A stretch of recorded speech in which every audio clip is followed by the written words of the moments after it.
Using Statdisk to test a claim about a population mean. This video uses the example titled Adult Sleep P-Value Method. The sample data of times of sleep for randomly selected adults have been entered in column 1, rows 1 through 12 in the Statdisk sample editor. In the top menu of Statdisk, select Analysis and then select Hypothesis Testing from the drop-down menu. Select Mean 1 Sample from the submenu. The selected menu item is highlighted in blue. The Hypothesis Test Mean 1 Sample input screen now appears in Statdisk. If you are using summary statistics, including the sample size, sample mean, and sample standard deviation, click the Use Summary Statistics tab and proceed to select the alternative hypothesis and enter the required values. In this example, we are using sample data, so we click the Use Data tab. Under Alternative Hypothesis, select the type of test, two-tailed, right-tailed, or left-tailed. Select the option that uses the same symbol as the alternative hypothesis. Select the first option, Not Equal Claimed Mean, for a two-tailed test. Select the second option, Greater than Claimed Mean, for a right-tailed test.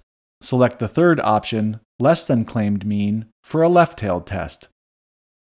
In this example, we select the third option, Population Mean Less than Claimed Mean, for a left-tailed test. Next, enter the desired significance level. For this example, we will use the default value of 0.05, which is commonly used.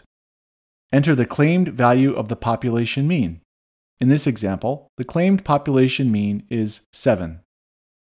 Enter the population standard deviation, if known, which is rare. We leave this blank in this example. Select the column containing the sample data. We select column 1. Click the Evaluate button, and the results are displayed in Statdisk.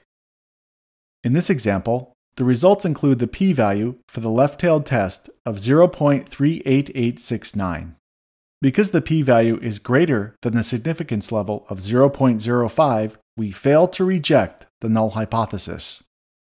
We conclude that there is not sufficient evidence to support the claim that the mean amount of adult sleep is less than 7 hours. Directly above the p-value, the critical t-value is provided. The critical value in this example is -1.79588. The test statistic is provided directly above the critical value. In this example, the test statistic equals -0.28977. Click the Plot tab above the Results box to view a graph of the critical value and test statistic. Because the test statistic does not fall within the critical region bounded by the critical value of -1.79588, we reach the same conclusion that we reached using the p-value method. An image of this graph can be downloaded to your computer by clicking on the camera icon in the upper right corner of the graph. Click the Results tab above the graph to return to the numerical results. These numerical results can be downloaded or copied to your clipboard using the buttons above the results box.